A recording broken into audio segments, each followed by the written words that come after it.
So I already talked about the 1% and how Trump has his game plan of owning all the banks through stablecoins and deregulation. And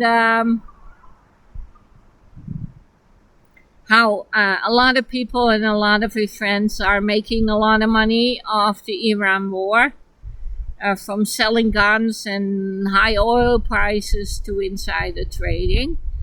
And now I'm going to go back to videos I made before, which is about the big plan. Because these are small plans. The big plan is to cause a depression, a stock market crash, which will make the assets of the world cheap, and then the rich people will buy up the assets they don't own already. I think they own about 60% of the world's assets, and they're going for the other 40. The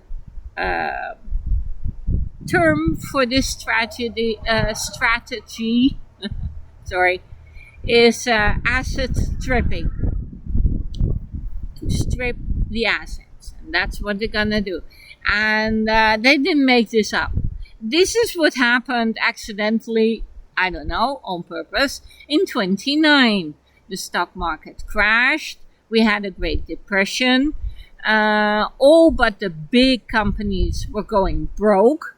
So the big companies bought all the little companies for a song, for a little money. All the stocks crashed. So the rich people bought all the stocks at a very low price. Real estate became worthless.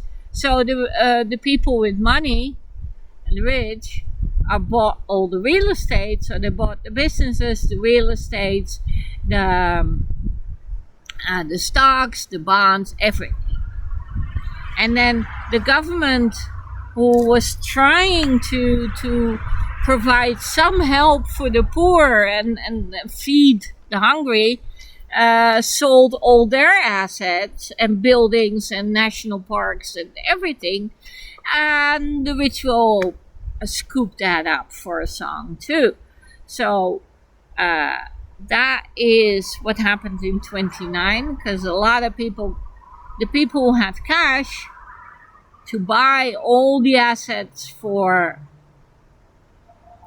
maybe a cent on the dollar, for free, and they became very rich because the economy rebounded after that, and the government started borrowing and started rebuilding the economy, and but by that time the people with money had already bought up a lot of assets, and that is why the stock exchange and gold and housing has been so expensive and is getting more and more and more and more expensive, is because the big companies, the 1%, have more and more money to buy assets. Because say you have $1 million, or and you invest that, and you make a 5% profit, that's 500,000. You can only eat so much steak. So what do? For those $500,000, you buy stocks and bonds and real estate, who make 5%. Now, that is the definition of rent seeking. You own the assets and you ask rent. And the people who do not own assets pay the rent. So the rich get richer and the poor get poorer. And that's the K economy America talks about. And that is what has been happening.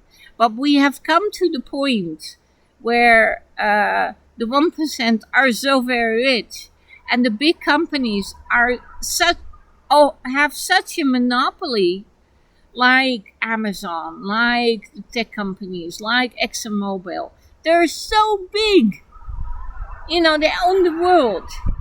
They have a monopoly. That they're running out of assets to buy. Because who owns the 40% of assets? Well, the pension funds, the 401k.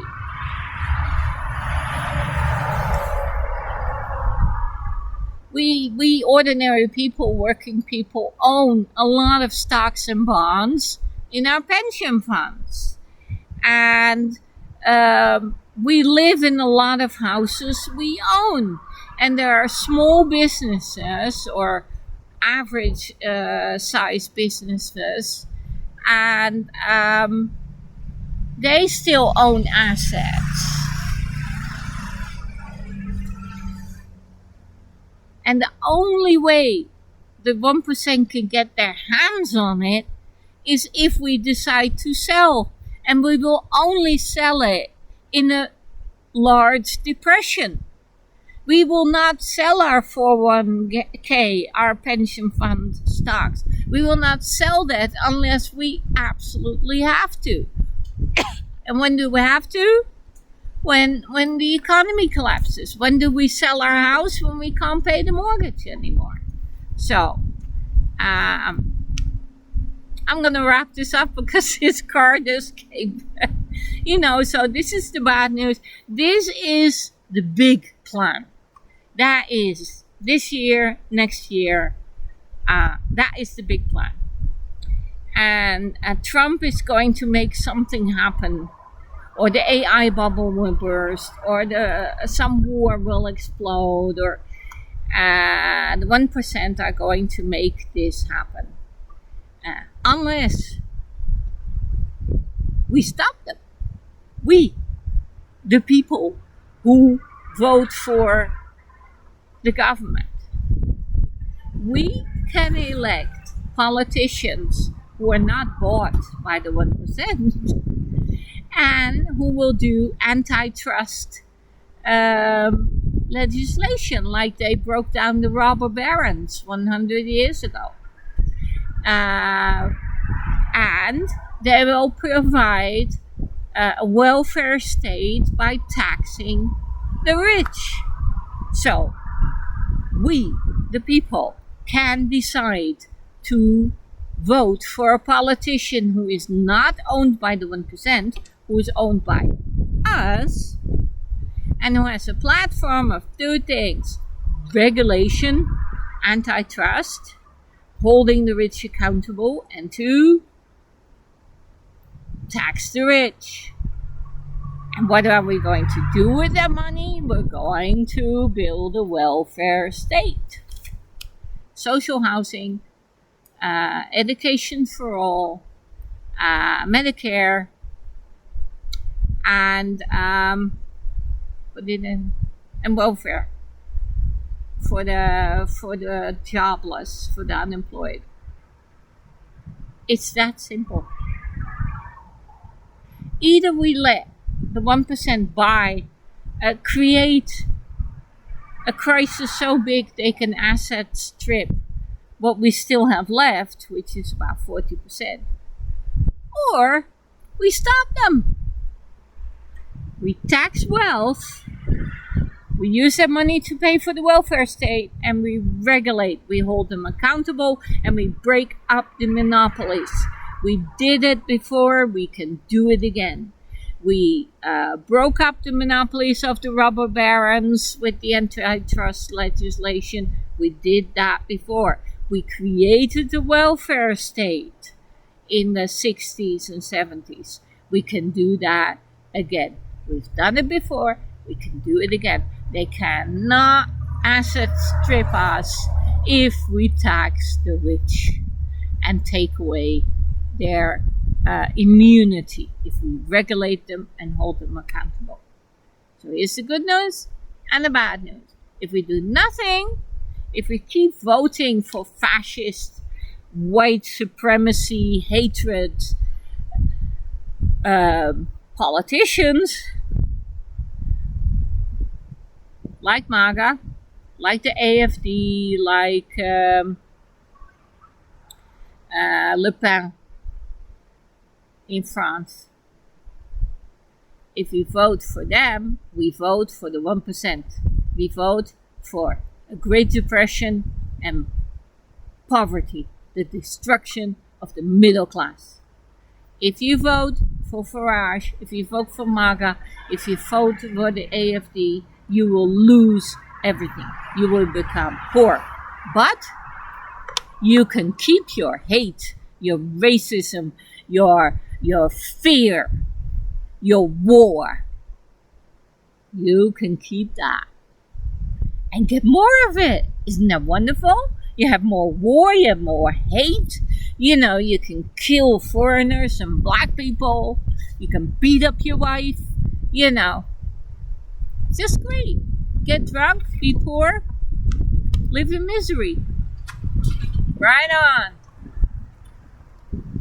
Now, I'm going to end positive.